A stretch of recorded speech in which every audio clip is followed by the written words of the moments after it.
प्रधानमंत्री नरेंद्र मोदी आज भारत और बांग्लादेश के बीच फेनी नदी पर बने सेतु पर किया उद्घाटन। पीएम मोदी ने वीडियो कॉन्फ्रेंसिंग के जरिए किया उद्घाटन। देश में बढ़ते कोरोना के मामलों को लेकर राहत की खबर। लगातार बढ़ रहे कोरोना के मामलों में आई गिरावट। 3 दिन बढ़ने के बाद कम हुए नए कोरोना के मामले।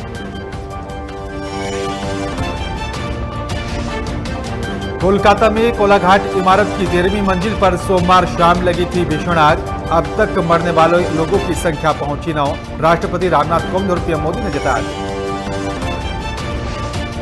कोरोना महामारी से उभर रही दिल्ली में सत्तासीन आम आदमी पार्टी की सरकार ने बजट किया पेश। उप मुख्यमंत्री और वित्त मंत्री मनीष सिसोदिया ने इस बार डिजिटल तरीके से किया बजट पेश। लखनऊ में ट्रैफिक पुलिस कर्मियों और साथी क्रेन चालक की दबंगई का वीडियो आया सामने। गाड़ी में मौजूद गाड़ी मालिक के होते हुए भी क्रेन से उठाई गई कार।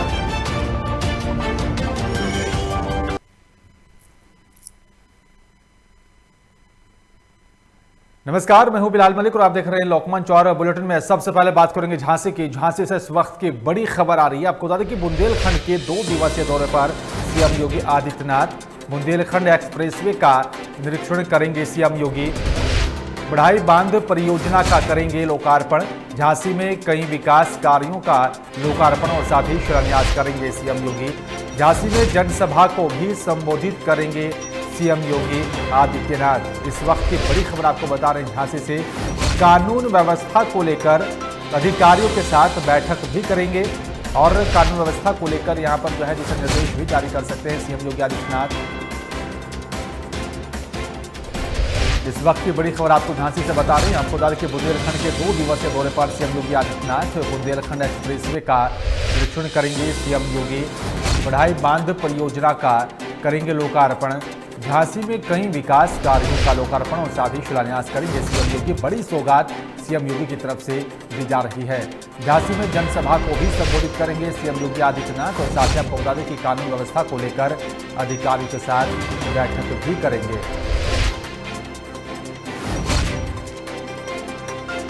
सीएम योगी की तरफ से आज बड़ी सौगात जनता को मिलेगी और साथ ही आपको बता दें कि बुंदेलखंड के 2 दिवसीय दौरे पर सीएम योगी आदित्यनाथ और साथ ही यहां पर आपको बता दें कि एक्सप्रेसवे का निरीक्षण करेंगे सीएम योगी और आपको बता दें कि बढ़ाई बांध परियोजना का लोकार्पण करेंगे। झांसी में कई विकास कार्यों का लोकार्पण और साथ ही शिलान्यास करेंगे सीएम योगी। झांसी में जनसभा को संबोधित भी करेंगे और साथ ही कानून व्यवस्था को लेकर अधिकारियों के साथ बैठक भी की जाएगी।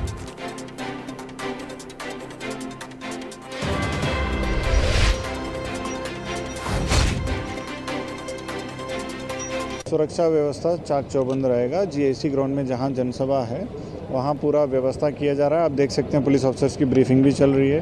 लगभग 800 से ज़्यादा पुलिस कर्मचारी जो कांस्टेबल लेवल की और 150 से ज़्यादा सब इंस्पेक्टर और 50 से ज़्यादा इंस्पेक्टर और एसएचओ और 20 से ज़्यादा डिप्टी एसपी और 10 से ज़्यादा एडिशनल एसपीस लगेंगे और 3-4 कंपनी पीएसी भी लगेगा। पूरा जहाँ जहाँ व्यवस्था है वहाँ पे जो कार्यक्रम है वहाँ पूरा व्यवस्था सिक्योरिटी के चाक चौबंद रहेगा। सुरक्षा झांसी बुंदेलखंड के 2 दिवसीय दौरे पर सीएम योगी आदित्यनाथ हैं और यहां पर शिलान्यास और साथ ही लोकार्पण करेंगे। बड़ी सौगात जनता को दी जाएगी। बुंदेलखंड एक्सप्रेसवे का निरीक्षण करेंगे सीएम योगी आदित्यनाथ। बड़ी खबर आपको बता रहे हैं।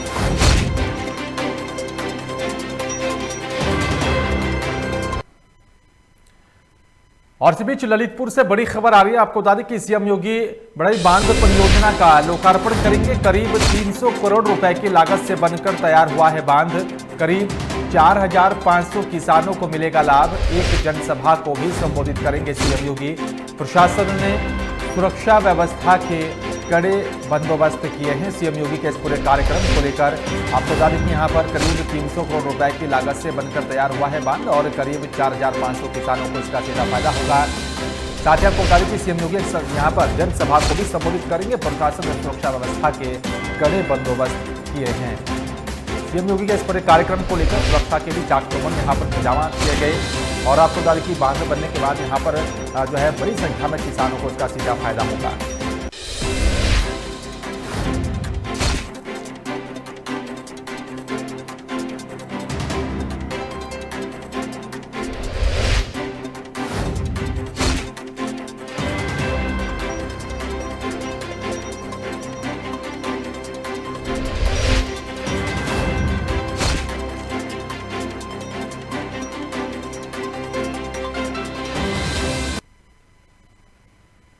और इसी बीच देहरादून से बड़ी खबर आ रही है। आपको बता दें कि दिल्ली से जोलीग्रांट एयरपोर्ट पहुंचे सीएम त्रिवेंद्र सिंह रावत।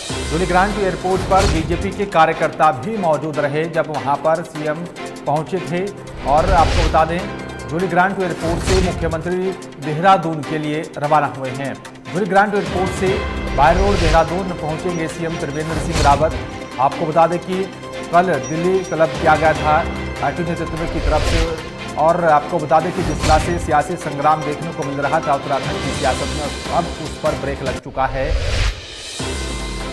देहरादून से इस वक्त की बड़ी खबर आपको बता रहे हैं। आपको बता दें कि इस वक्त की बड़ी खबर दिल्ली से जोलीग्रांट एयरपोर्ट पर पहुंचे सीएम त्रिवेंद्र सिंह रावत। जोलीग्रांट एयरपोर्ट पर बीजेपी के कार्यकर्ता भी मौजूद रहे।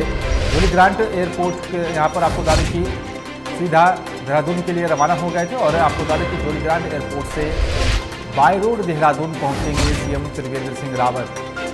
उत्तराखंड नेतृत्व को लेकर जिस तरह से सवाल खड़े हो रहे थे और साथ ही सीएम त्रिवेंद्र सिंह रावत को पार्टी के शीर्ष नेतृत्व ने दिल्ली बुलाया था और सीएम त्रिवेंद्र सिंह रावत से बातचीत की। अब जो सियासी संग्राम जो शुरू हो रहा था, तरह तरह की बयानबाजी उत्तराखंड की राजनीति में देखने को मिल रही थी, अब उस पर ब्रेक लग चुका है। अभी कोई बदलाव उत्तराखंड के नेतृत्व में नहीं होने जा रहा है। देहरादून से इस वक्त की बड़ी खबर आपको बता दें कि दिल्ली से जोलीग्रांट एयरपोर्ट पर पहुंचे सीएम त्रिवेंद्र सिंह रावत। जोलीग्रांट एयरपोर्ट पर बीजेपी के कार्यकर्ता भी मौजूद रहे और साथ ही आपको बता दें कि जोलीग्रांट एयरपोर्ट से मुख्यमंत्री देहरादून के लिए रवाना हो गए हैं।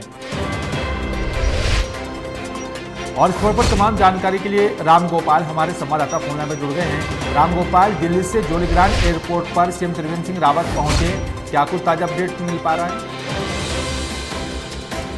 बिल्कुल, देखिए कल जिस तरीके से देहरादून से लेकर दिल्ली तक हलचल जो रही है एक परिवर्तन को लेकर के, उसको लेकर के कहीं ना कहीं आज जो है मुख्यमंत्री त्रिवेंद्र सिंह रावत है वो दिल्ली से देहरादून पहुंचे हैं, जहां जोलीग्रांट एयरपोर्ट पर उनका जो बीजेपी के कार्यकर्ता हैं उन्होंने भव्य स्वागत किया है। और उसके बाद जो है मैं बाई रोड होते हुए देहरादून विधानसभा पहुंचेंगे। जी बिल्कुल है, लेकिन जिस तरह से राम गोपाल लगातार जो है कल सियासत जो राजनीति थी उत्तराखंड की, उसमें कई तरह के सवाल खड़े हो रहे थे, लेकिन अब उस पर विराम लगता हुआ नजर आ रहा है। क्या कुछ वजह मानी जाए?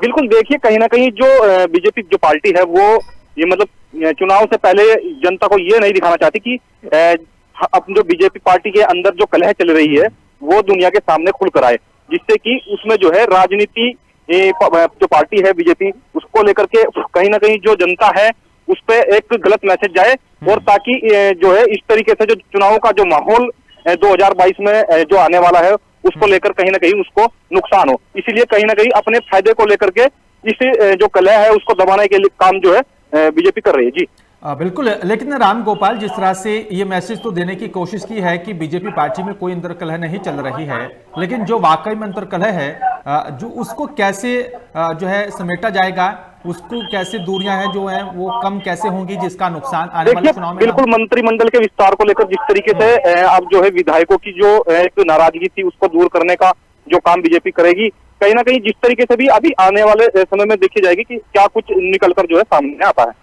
बिल्कुल, अब देखना होगा कि उत्तराखंड की राजनीति में और क्या कुछ नया देखने को मिलेगा। शुक्रिया आपका राम गोपाल तमाम जानकारी साझा करने के लिए। और इस बीच लखनऊ से बड़ी खबर आ रही है। आपको बता दें कि आईएएस राजेश कुमार बनाए गए निदेशक समाज कल्याण यूपी सरकार ने आधी रात जारी किया आदेश। और साथ ही आपको बता दें कि यूपी सरकार की तरफ से आधी रात को ही एक आदेश जारी किया गया। और आपको बता दें कि यहाँ पर आईएएस राजेश कुमार को निदेशक समाज कल्याण बनाया गया है। बड़ी जिम्मेदारी यहाँ पर दी गई। और साथ ही आपको बता दें कि योगी सरकार की तरफ से आधी रात को ये आदेश जारी किया गया।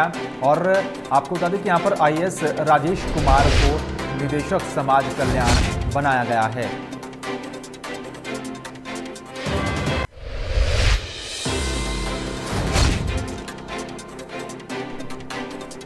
आईएएस राजेश कुमार बनाए गए निदेशक समाज कल्याण विभाग। और साथ ही आपको बता दें कि यूपी सरकार ने आधी रात को ही जारी किया आदेश।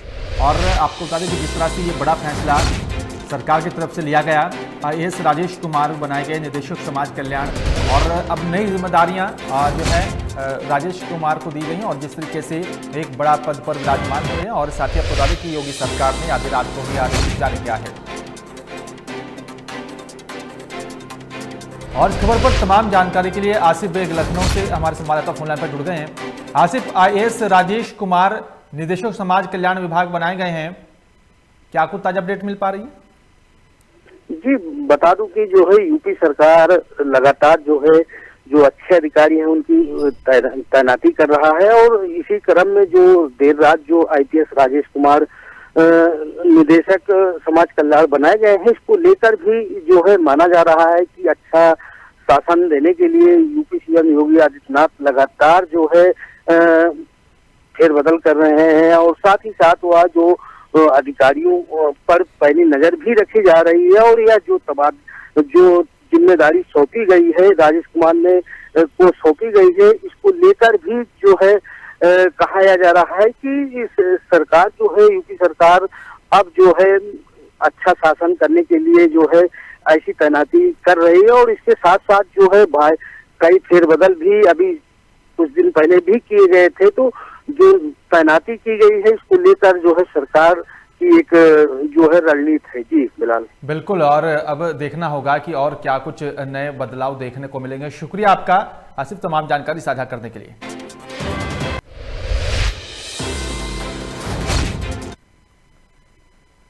और इसी बीच लखनऊ से बड़ी खबर आ रही है। आपको बता दें कि बालागंज चौकी इंचार्ज राजेंद्र सिंह को किया गया निलंबित। कमिश्नर डीके ठाकुर ने बालागंज चौकी इंचार्ज को हटाया। माफिया अकील अंसारी मामले पर वायरल हुआ था ऑडियो, जिसके बाद ये बड़ी कार्रवाई की गई है। इस वक्त की बड़ी खबर आपको लखनऊ से बता रहे हैं, जहां पर बालागंज चौकी इंचार्ज को पद से हटाया गया और ये बड़ी कार्रवाई यहां पर की गई। एक ऑडियो वायरल होने के बाद जो है ये कार्रवाई की गई है।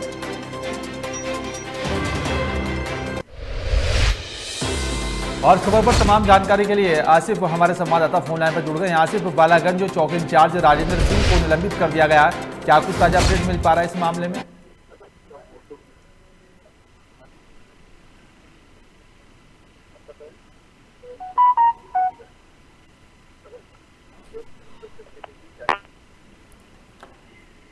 आसिफ, बालागंज चौकी इंचार्ज राजेंद्र सिंह को निलंबित कर दिया गया, क्या कुछ ताजा अपडेट मिल पा रहा है?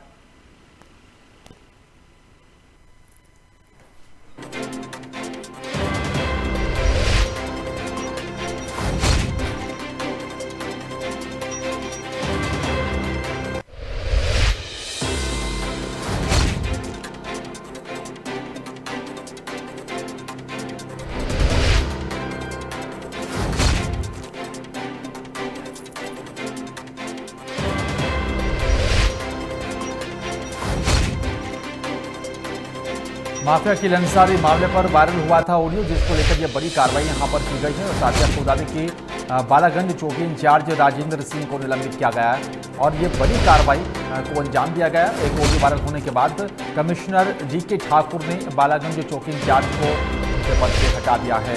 एक ऑडियो वायरल होने के बाद यह जो है कार्रवाई की गई। माफिया अकील अंसारी मामले पर एक ऑडियो वायरल हुआ था, जिसके बाद यह बड़ी कार्रवाई की गई है। और इसी बीच कटनी से बड़ी खबर आ रही है। आपको बता दें कि आंगनवाड़ी कार्यकर्ता को सरपंच की कुर्सी पर बैठना भारी पड़ा है। आंगनवाड़ी कार्यकर्ता का सरपंच ने जो है नोटिस भेज दिया है और आपको बता दें कि मोहरी बंद परियोजना अधिकारी ने जवाब तलब किया है। आंगनवाड़ी कार्यकर्ता श्यामा नायक फोटो लेने के लिए कुर्सी पर बैठे थे और इस मामले ने तूल पकड़ लिया है।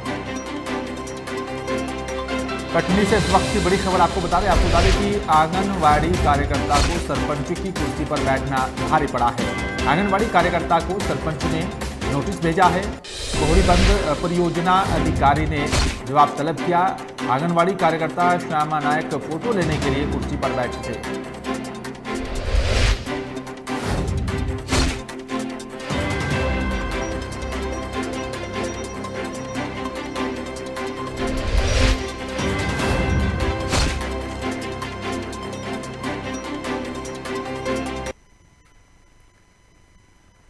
और चलिए बात करेंगे उत्तराखंड की। उत्तराखंड में बीते 3 दिन से जारी सियासी बवंडर के कारण उत्पन्न सस्पेंस को भी बीजेपी केंद्रीय नेतृत्व ने फिलहाल खत्म कर दिया है। राज्य में फिलहाल ना तो कोई नेतृत्व परिवर्तन होगा और ना ही मंगलवार को विधायक दल की बैठक बुलाई जाएगी। पार्टी नेतृत्व ने इस मुद्दे पर गहन मंथन के बाद फैसला करने का, मंत्रिमंडल विस्तार के जरिए विवाद को खत्म करने का विकल्प भी आजमाने का संकेत दिया है। राज्य में जारी सियासी उठापटक पर राजधानी में दिन भर बैठकों का दौर लगातार जारी रहा। केंद्रीय नेतृत्व ने यहां पर मुख्यमंत्री त्रिवेंद्र सिंह रावत को अचानक दिल्ली तलब कर प्रदेश की सियासी धड़कन बढ़ा दी थी और संसद भवन में पार्टी अध्यक्ष जेपी नड्डा और साथ ही गृहमंत्री के साथ संगठन महासचिव बीएल संतोष और साथ ही पर्यवेक्षक डॉक्टर रमन सिंह और साथ ही प्रभारी दुष्यंत गौतम की रिपोर्ट पर मैराथन बैठक हुई। इस दौरान आपको बता दें कि संसद भवन में पीएम मोदी भी मौजूद रहे।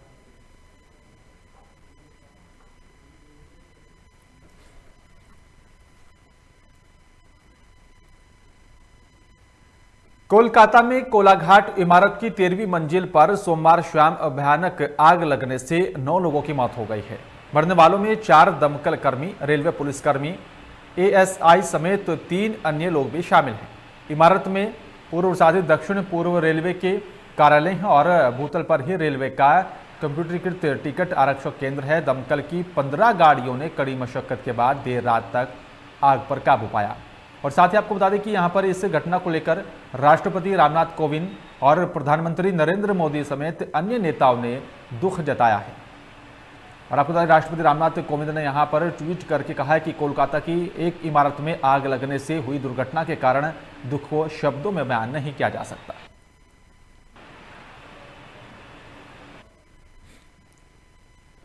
देश में 3 दिन तक लगातार बढ़ने के बाद कोरोना वायरस के नए मामलों में मंगलवार को एक बार फिर से कमी दर्ज की गई है। भारत में एक दिन में यहां पर कोरोना वायरस को 15,388 नए मामले सामने आने के बाद देश में संक्रमितों की संख्या बढ़कर 1 करोड़ 12 लाख के पार पहुंच गई थी। इससे पहले सोमवार को 18,599, रविवार को 18,711 और साथ ही शनिवार को 18,327 मामले दर्ज किए गए थे। देश में यहां पर लगातार जो है कोरोना संक्रमितों की संख्या बढ़ रही थी और आपको बता दें कि यहां पर केंद्र स्वास्थ्य मंत्रालय की ओर से मंगलवार सुबह 8 बजे जारी किए गए आंकड़ों के अनुसार भारत में पिछले 24 घंटे में कोविड-19 के 15,388 नए मामले दर्ज किए गए हैं।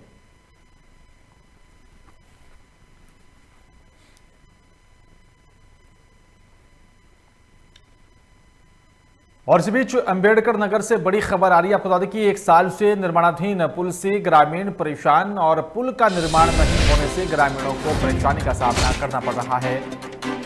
शिकायत के बावजूद भी नहीं हो रही कोई कार्रवाई। सरयू नदी पर गांव में आने जाने के लिए बन रहा है पुल, जिसको लेकर बड़ी परेशानी का भी सामना लोगों को करना पड़ रहा है।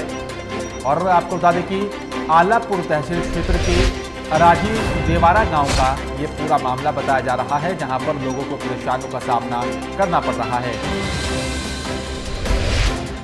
अंबेडकर नगर से इस वक्त की बड़ी खबर आपको बता दें, जहां पर 1 साल से भी निर्माणाधीन पुल से ग्रामीण परेशान हैं और आपको बता दें कि पुल का निर्माण नहीं होने से ग्रामीणों को परेशानी का सामना करना पड़ रहा है।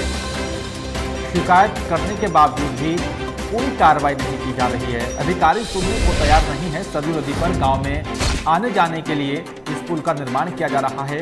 आलापुर तहसील क्षेत्र के अराजी देवारा गांव का ये पूरा मामला बताया जा रहा है।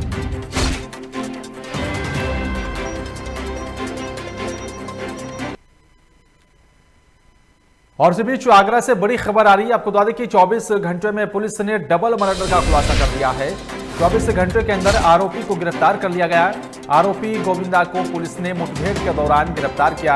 आरोपी ने बाइक रोकने पर पुलिस पर फायरिंग की थी और पुलिस की जवाबी जो है कार्रवाई में गोविंदा के पैर में गोली लगी है। पुलिस ने गोविंदा से तमंचा बरामद कर लिया है। रविवार को मां बेटी की ही आरोपी ने यहाँ पर की थी हत्या। थाना भाग के बटेश्वर रोड पर ये मुठभेड़ हुई है, जहां पर पुलिस को बड़ी कामयाबी हाथ लगी है। पुलिस ने 24 घंटे में डबल मर्डर का खुलासा कर दिया है। 24 घंटे के अंदर यहाँ पर आरोपी को गिरफ्तार किया गया। आरोपी गोविंदा को पुलिस ने मुठभेड़ के दौरान गिरफ्तार कर लिया है। साथ ही आपको बता दें कि यहाँ पर आरोपी ने बाइक रोकने पर पुलिस पर फायरिंग करना शुरू कर दिया था। पुलिस ने जवाबी कार्रवाई में गोविंदा के पैर में गोली लगी है। पुलिस ने गोविंदा जगह से समाचार भी बरामद किया। रविवार को मां बेटी की आरोपी ने यहां पर हत्या की थी। थाना बाग के बटेश्वर रोड पर पुलिस और बदमाश के बीच मुठभेड़ हुई है।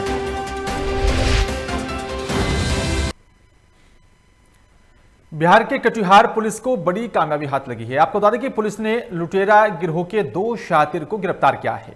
आपको बता दें कि दरअसल ये दोनों अपराधी बाइक लूटने का काम करते थे और साथ ही उसी बाइक से शराब की तस्करी का भी काम करते थे। आपको बता दें कि यहां पर जून 2020 को रोहतारा थाना क्षेत्र के अंतर्गत पंचवटी चौक से दोनों अपराधियों ने यहां पर हथियार का भय दिखाकर अपाची मोटरसाइकिल, 3 ATM, आधार कार्ड और साथ ही करीब 1200 की यहां पर लूट की घटना को अंजाम दिया था। जिसके बाद 2 अज्ञातों के खिलाफ रोहतारा थाना में FIR दर्ज की गई थी। इस मामले में आरोपियों को गिरफ्तार भी किया गया, लेकिन बेल पर आरोपी छूट गए थे। और वहीं आपको बता दें कि पुलिस ने यहां पर मुखबिरों के जरिए यह सूचना मिली थी कि लूट की बाइक से शराब की तस्करी की जा रही है, जिसके बाद रातों रात पुलिस ने यहां पर छापेमारी कर आरोपियों को गिरफ्तार कर लिया। स्वीकार किया और उनके द्वारा बताया गया जो इस शराब की व्यवसाय करते हैं, जो मनिहारी से, जो झारखंड से आती है, वो लेकर के कटिहार में सप्लाई करते हैं, खपाते हैं और लूटी हुई गाड़ी लोग इसलिए लूटते हैं जो किसी कारण से गाड़ी यदि छूट जाएगी तो ये बच जाएंगे। स्वीकार। और इसी बीच बिजनौर से बड़ी खबर आ रही है। आपको बता दें कि मामूली विवाद में 2 पक्षों के बीच मारपीट हुई है। रास्ते में ईंट हटाने को लेकर यह विवाद हुआ था। गंभीर हालत में 2 महिलाओं को अस्पताल में भर्ती कराया गया। थाना किरतपुर के जहांगीरपुर का ये मामला बताया जा रहा है। बिजनौर से इस वक्त की बड़ी खबर आपको बता रहे हैं। आपको बता दें कि यहां पर बिजनौर से इस वक्त की बड़ी खबर, मामूली विवाद में 2 पक्षों के बीच मारपीट हुई। रास्ते में ईंट को हटाने को लेकर यह विवाद हुआ था और आपको बता दें कि यहां पर जो है इस पूरे विवाद में 2 महिलाओं को चोटें आई हैं, जिन्हें अस्पताल में भर्ती कराया गया। उनका वहां पर इलाज चल रहा है। थाना किरतपुर के जहांगीरपुर का ये पूरा मामला बताया जा रहा है।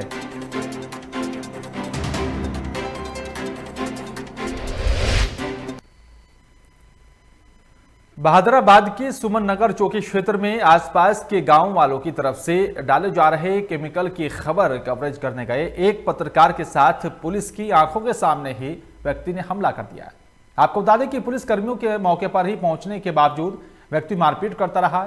वहीं पीड़ित पत्रकार रणविजय ने यहां पर बताया कि वह सुमन नगर की तरफ से कवरेज करने जा रहा था और यहां पर टैंकरों से केमिकल गिराया जा रहा था, जिसकी सूचना पुलिस को भी दी गई। और वहीं शिकायत करने पर व्यक्ति ने पत्रकार के साथ मारपीट की, जिसके बाद SSP और साथ ही DGP को भी लिखित प्रार्थना पत्र देकर कार्रवाई करने की मांग की है।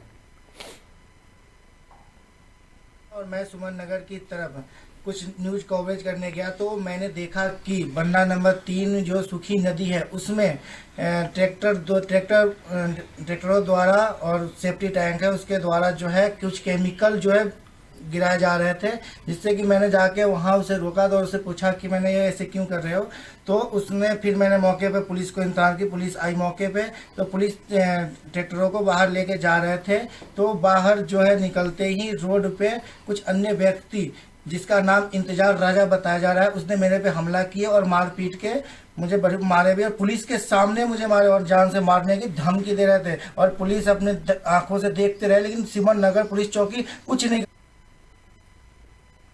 उत्तर प्रदेश के संभल में एक 12 साल के किशोर की गला रेतकर हत्या करने का मामला सामने आया है। बताया जा रहा है कि रजपुरा क्षेत्र के गांव निजामपुर गांव में किशोर की गला रेतकर हत्या कर दी गई है, जिसके बाद गन्ने के खेत में किशोर का शव बरामद हुआ। परिजनों का कहना है कि किशोर रविवार से घर से लापता था।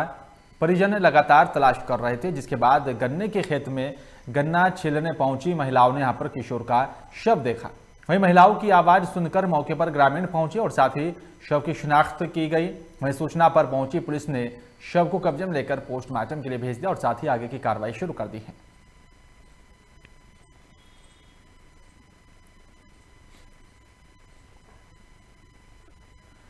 एक ही घर के 3 लोगों को बदमाशों ने गोली मार दी है और साथ ही आपको बता दें कि घर लौट रहे मजदूरों पर बदमाशों ने यहां पर अंधाधुंध फायरिंग की है। फायरिंग की घटना में 3 मजदूरों को गोली लगी है। बड़हरा थाना क्षेत्र के कुआं गांव का ये पूरा मामला बताया जा रहा है। जहां पर बदमाशों ने जो है इस पूरी घटना को अंजाम दिया है। इस वक्त की बड़ी खबर आपको बता रहे हैं। आपको बता दें कि आरा से इस वक्त की बड़ी खबर, एक ही घर के 3 लोगों को बदमाशों ने गोली मारी। घर लौट रहे मजदूरों पर बदमाशों ने अंधाधुंध फायरिंग की है। फायरिंग की घटना में 3 मजदूरों को ये गोली लगी है। बड़हरा थाना क्षेत्र के कुआ गांव के दियारा की ये पूरी घटना बताई जा रही है, जहां पर इस घटना को अंजाम दिया गया है।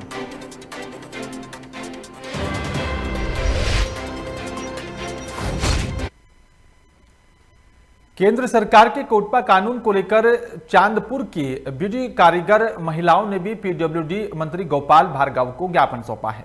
ज्ञापन में महिलाओं ने उल्लेख किया था कि बुंदेलखंड में महिलाओं का मुख्य रोजगार बीडी व्यवसाय है, जिससे उनका घर चलता है। लेकिन बीडी कारोबार बंद होने से ये महिलाएं बेरोजगार हो जाएंगी और मंत्री ने कहा कि कोटपा कानून केंद्र का है, जिसमें बदलाव केंद्र सरकार कर सकती है। मंत्री ने महिलाओं से कहा है कि आप लोग अपनी मांग क्षेत्र के सांसद के पास ले जाएं और वे आपकी मदद कर सकते हैं। आपको बता दें कि केंद्र सरकार के कोटपा अधिनियम 2003 संशोधन के बाद बुंदेलखंड के बीडी मजदूरों पर संकट के बादल छाने लगे हैं। बीडी व्यवसाय से समूचे बुंदेलखंड के अनेक परिवारों की रोजी रोटी चलती है। ये अपने प्रदेश सरकार ने नहीं बनाया, ये अपने भोपाल से नहीं बना है। हम लोग जो हैं विधायक, ये हम लोग भोपाल के कानून बनाते हैं, मतलब प्रदेश के। ये बनाया है केंद्र सरकार ने और केंद्रीय स्वास्थ्य मंत्री हर्षवर्धन जी है।